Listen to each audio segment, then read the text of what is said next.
Ako ay naniniwala na kailangan malaya ang foreign policy ng Pilipinas. Huwag tayong kakampi sa isa o sa kabila. Ituturing ba ito ng China ng expansion of EDCA facilities through civilian development? Ito ang nakaka-nervyos din kasi yung geopolitical risk, andyan na naman tayo sa kalagitnaan ng dalawang dambuhalang kapangyarihan. Marami po ang i-discuss natin, pero unang-una sana mapag-usapan yung constitutionality and legality, pati ang ownership ng lupa, ano ang alternative livelihood ng ating taong bayan, at totoo ba na magpapatayo na ng chip manufacture o habang buhay na ba ang Pilipinas na nasa assembly and testing sa electronics industry? Yun lang po. Sana tignan po ninyo itong framework dahil para sa akin, maraming bahagi ay kaduda-duda. Unahin po natin ang Pilipino. Next to give his opening statement is Senator Kiko Pangilinan. Senator Pangilinan. Maraming salamat, Mr. Chairman. Magandang umaga sa kanilang lahat. Narito tayo ngayon para talakayin ang ilang mga bagay na napakahalaga at napakamabigat ang posibleng maging epekto sa ating ekonomiya, sa ating bansa at sa lalawigan ng Pampanga na ating home province. Itong Magalang Steel Plant issue, we thank the chairperson for taking this matter up. Mahalaga ito dahil hindi dapat pinapabayaan ang mga negosyo na nagsasamantala, hindi kinikilala ang mga batas at sinisira ang ating kalikasan. Doon naman sa Land Use Act, nung nakaraang Kongreso, tayo po ang naging principal author ng batas na ito dahil sa ating paniniwala, partikular sa usapin ng agriculture lands.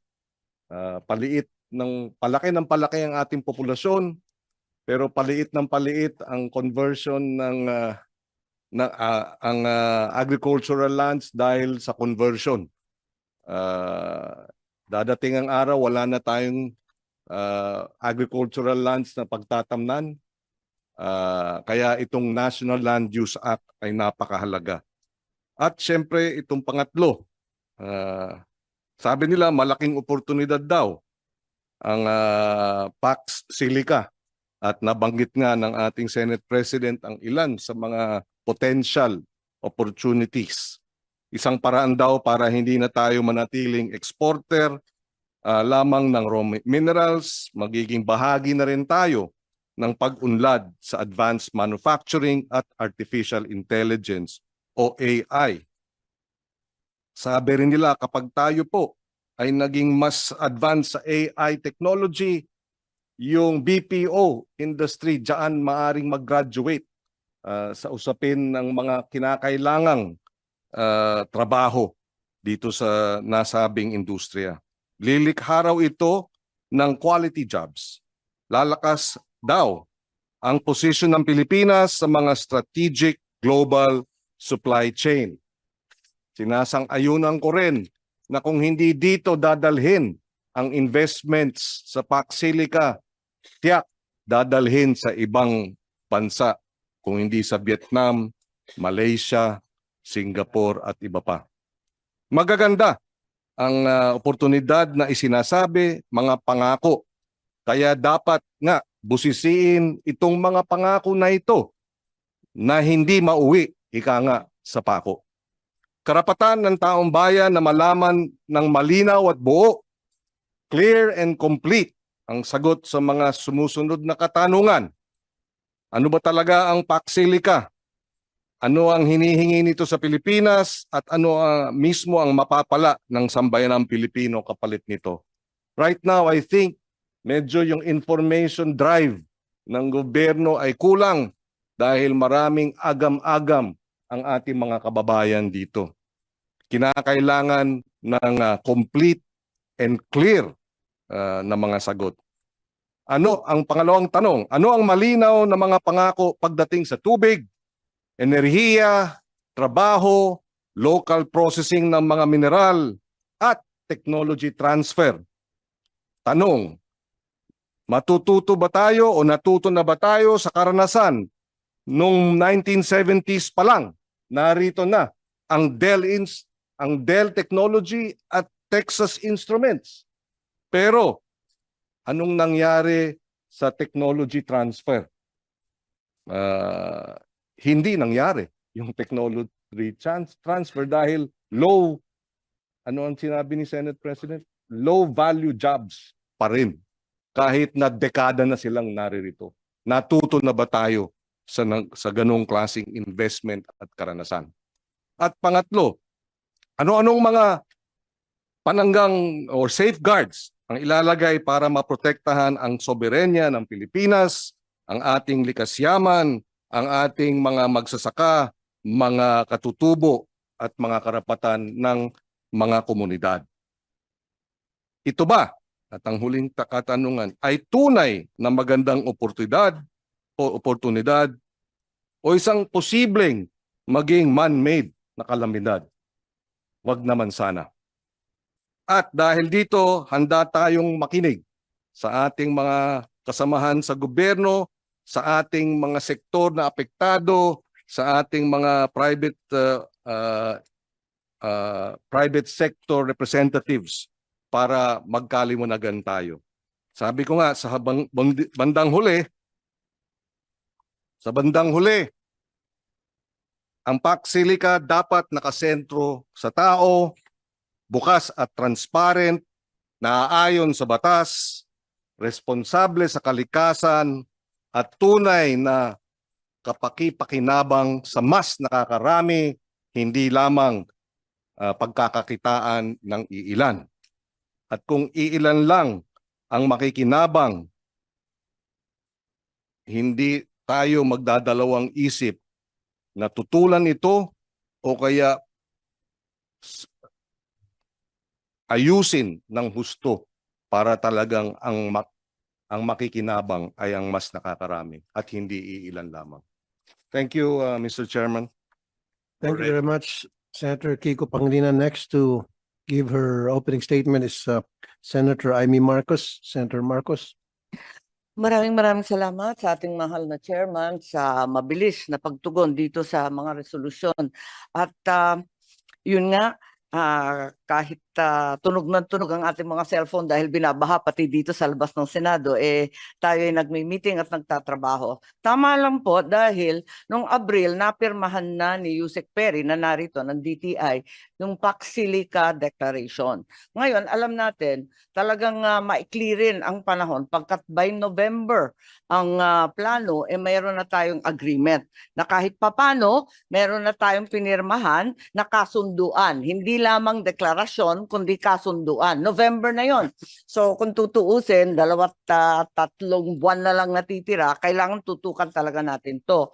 Ngayon, ako'y naalarma dahil nabigyan ako ng DOJ ng isang kopya nitong tinatawag na Architecture of a Proposed ESG Framework in the Philippines.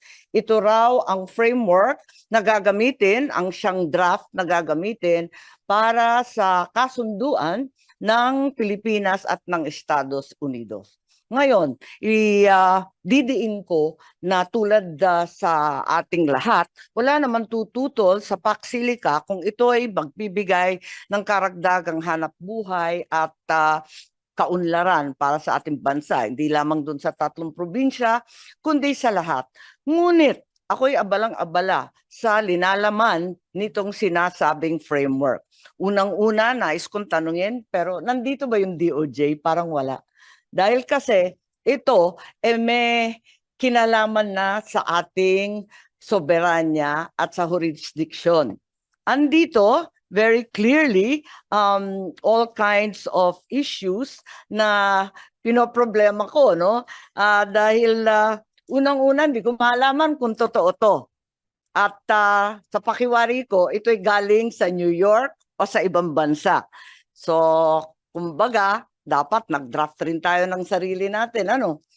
At ikalawa, ano na ba ang status nitong framework negotiations? Kasi para sa atin, para sa akin at sa lahat ng pinabasa ko, ito ay tutol sa ating saligang batas at maaring tutol din sa iba't iba pang batas. At pwede sana bigyan kami ng terms and conditions at ang lengguwahe po nito ay talagang banyaga, constitutional fee simple ownership ng isang bagong dambuhalang korporasyon na nangangalang Landco. May Landco dito sa Pilipinas pero ibang Landco to, 60% daw ay magiging Filipino-owned, 40% ay American joint venture. Nagtataka ako kasi yung lupa hindi naman pala babayaran. Ayan, masamang balita sa mga kapitan at kay Mayor Rodriguez. Dahil eto nga, bakit ganito to? Hindi ba dapat BCDA na lamang o kung sino ang nais magbenta? Pagkalaki-laki ng lupa, 1,619 hectares na hahawakan ng 99 years pero may karugtong na sa pagtatapos nitong 99 years, andun pa rin sila. Hindi daw pwedeng guluhin. At eto nga, hindi ba dapat gobyernong Pilipino na lamang ang humawak niyan? Pagkatapos sa bayaran ng fair market value ang sino mang gusto magbenta. Pagkat ang narinig ko sa mga taga-barangay, pati sa ating mga ita, babayaran lang daw ng 300,000 pesos ang unang 5 hectares. Kung lumampas ng 5 hectares, wala na raw silang budget. Bigay na lang daw nila. Paano naman yun? At eto nga, holy at burial ground ng ating mga katutubo, yung ibang nasasakupan, medyo nakakaabala din yan. At bakit naman tayo magbibigay ng pagkalaki-laking lupa ng libre dito sa joint venture na siya na rin ang mamumuno? Ang nandito sa framework po, ang pakaliwanag, may master tenant na siyang mangangasiwa sa lahat ng sublease and the entry and of companies and the construction of facilities. Ano ba ang nasyonalidad nitong master tenant or JV na to? Pagkatapos noon, meron pang paglilikha ng Pax Silica Court of Commerce in New York. Ang sakop ba nito commercial contracts lamang o talagang isusuko na natin ang batas Pilipino at ang korteng Pilipino sa New York? Parang nakakakaba naman yata to. Ang sabi kasi exempted na daw sila sa iba't iba pang batas at hindi sasakupin. Ang sabi pa, yung governing or oversight body, itong Pax Silica Court, meron pang 4-member zone joint committee na ang members ay landowner, kung sino man yon, dahil hindi ko naintindihan kung sino yung landowner, yung master tenant, itong JV na to, yung US Department of State, at iisa lang yung Philippine government sa 4 na yan. Ano ba ang kapangyarihan ng mga ito? Pagkatapos nga, palibhasa ito ay hearing ng critical minerals at environment, hindi binabanggit na sakop din ng deklarasyon ng Pax Silica ang processing ng rare earth. Ngayon, ang processing na yan, alam po natin, ay very, very toxic at kung minsan radioactive. Payag ba ang mga taga-kapas na sila ang i-expose sa kung ano-anong mga minerals na yan? Sa kabila ng pagnanais natin, ng development, ng kaunlaran, ng trabaho, wag po tayo magpadala. Higit sa lahat, ano ang national security implications po nito? Ako ay naniniwala na kailangan malaya ang foreign policy ng Pilipinas, huwag tayong kakampi sa isa o sa kabila. Ituturing ba ito ng China ng expansion of EDCA facilities through civilian development? Ito ang nakaka-nervyos din kasi yung geopolitical risk, andyan na naman tayo sa kalagitnaan ng dalawang dambuhalang kapangyarihan. Marami po ang i-discuss natin, pero unang-una sana mapag-usapan yung constitutionality and legality, pati ang ownership ng lupa, ano ang alternative livelihood ng ating taong bayan, at totoo ba na magpapatayo na ng chip manufacture o habang buhay na ba ang Pilipinas na nasa assembly and testing sa electronics industry. Yun lang po. Sana tignan po ninyo itong framework dahil para sa akin, maraming bahagi ay kaduda-duda. Unahin po natin ang Pilipino. Thank you very much, Senator Amy Marcos. Next to give his opening statement is Senator Erwin Tulfo through online. Senator Erwin? By the way, Senator Rafi, I'm happy to share a copy of the said architecture para mapag-aralan rin ng bawat membro ng Senado. Salamat. Yes, thank you.